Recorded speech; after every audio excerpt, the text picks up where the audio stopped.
Something so interesting happened yesterday in the By Life community that I run.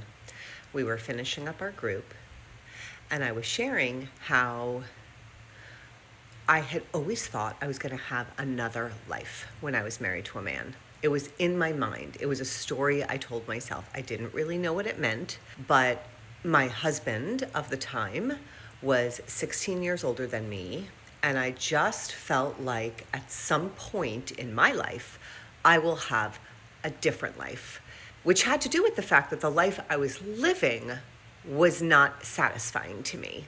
And I was going through depression, and I felt dead inside, and I felt shut down. But I did not know why. I did not know it was because I was gay until I realized I was gay, and then I understood why I had been telling myself I was going to have a second life.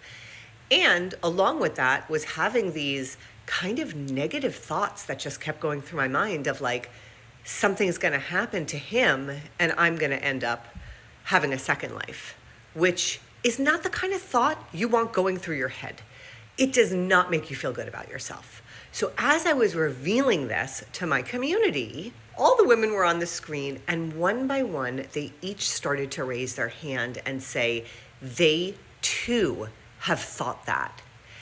And it was, something that they were ashamed of, and it was something that felt really uncomfortable for them. But, they admitted they too had had these thoughts.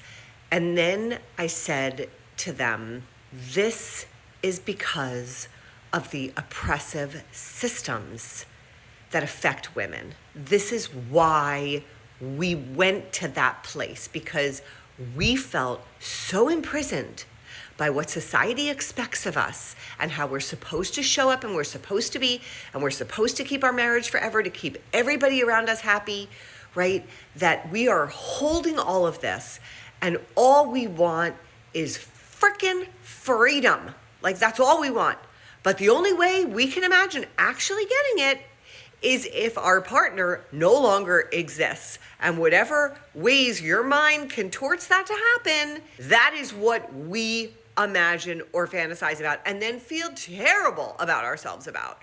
So I released everybody from the embarrassment and shame of having those feelings, because there was a lot of self-blame, and validated, of course you felt that. That's healthy, because of the way our society puts pressure and expectations on women to uphold these standards that are just insufferable.